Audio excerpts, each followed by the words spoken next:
माननीय प्रधानमंत्री श्री नरेंद्र मोदी जी, मध्य प्रदेश के राज्यपाल आदरणीय मंगू भाई पटेल, मध्य प्रदेश के मुख्यमंत्री माननीय शिवराज सिंह चौहान साहब, गुजरात के मुख्यमंत्री भूपेंद्र भाई पटेल साहब, केंद्रीय मंत्री फग्गन सिंह जी कुलस्ते जी, राज्य मंत्री अर्जुन मेघवाल जी,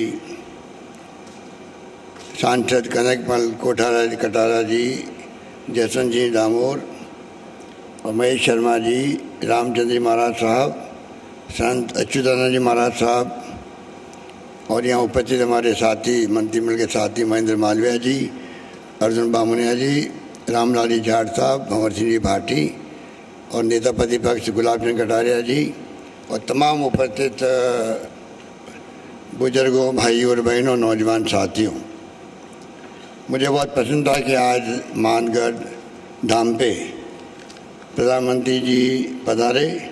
मैं सबसे पहले अपनी ओर से, आप सबकी ओर से और राजस्थान प्रदेश वासियों की ओर से उनका हार्दिक स्वागत करता हूँ। मुझे खुशी है कि आप जानते हैं कि मेवाड़ की धरती, वागड़ की धरती का अपना एक इतिहास रहा है और मानगढ़ धाम ने जो इतिहास रचा है वो देश के स्वर्णिम अक्षर में लिखा गया है। उस ज़माने में 1913 के अंदर गोविंद गुरु जी के सानिध्य में आदिवासियों ने जो संघर्ष किया, जिसकी गाथा मेरे पूर्व वक्ताओं ने बताई आपको, आप कल्पना कर सकते हैं किस प्रकार से यहाँ पर लोहा लिया गया अंग्रेज़ों से। 1500 से अधिक लोग आदिवासी भाई बहन मारे गए। तो आप सोच सकते हो कि आदिवासियों का जो इतिहास है वो महान इतिहास है और मैं समझता हूँ कि जितनी खोज की जाए उतनी आपको नई नई कहानी मिलेगी कि आदिवासियों ने जंग में गुलामी की जंजीरों से मुक्त होने के लिए क्या क्या किया। पाल ददभाव जो गुजरात में है, बनासकांठा में, वहाँ पे भी आदिवासियों का नरसंहार हुआ था। 100 साल पूरे हो गए, उसको भी 1922 में हुआ था। तो मेरे ख्याल से जहाँ जहाँ आदिवासी रहते हैं, चाहे बिरसा मुंडा की बात करें,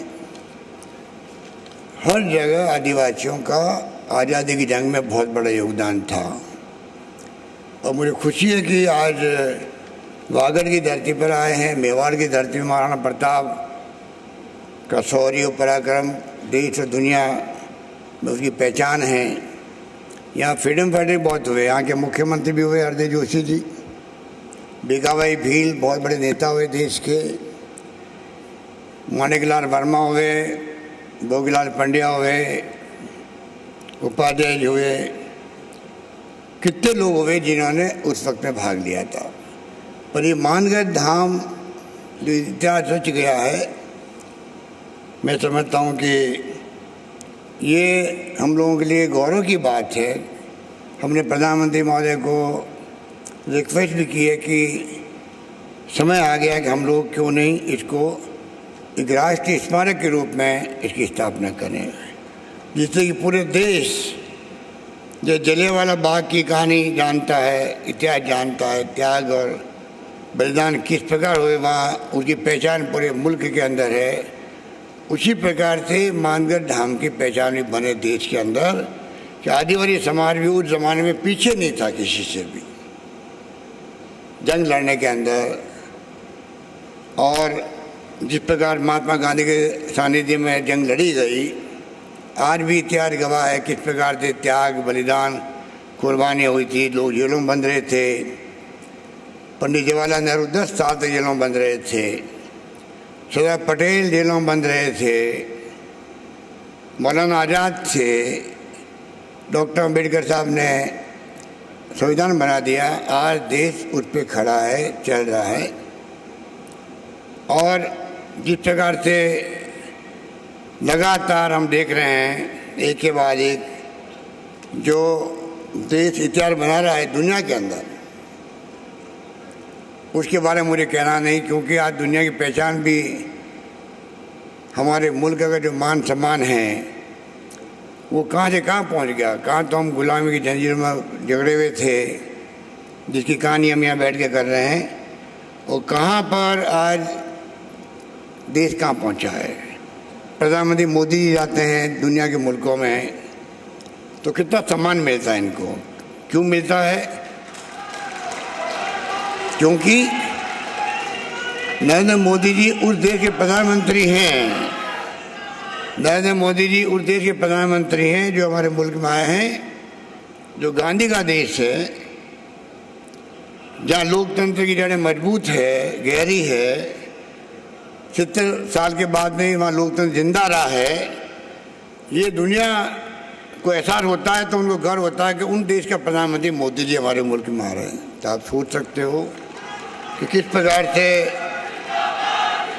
ये देश आगे बढ़ा है। और कहाँ बांसवाड़े की बात करें तो मामा बालेश्वर जी का नाम अभी ले रहे थे मोदी जी। इनको ज्ञान है कि मामा बालेश्वर का क्या योगदान था गोविंद गुरु के बाद में, किस प्रकार से उन्होंने लगातार जागृति का काम किया, लोगों को जगाने का काम किया। और मैं समझता हूँ नाथू भाई भगत, हीरा भाई मेंबर पार्लियामेंट थे, किसी ने कमी नहीं रखी। और सभा बना करके जो गोविंद गुरु ने प्रयास किए, उनको जेल जाना पड़ा, 8-10 साल तक जेलों में रहे। आप कल्पना कर सकते हो कि गोविंद गुरु का जो योगदान है उनको देश कभी भूल नहीं पाएगा।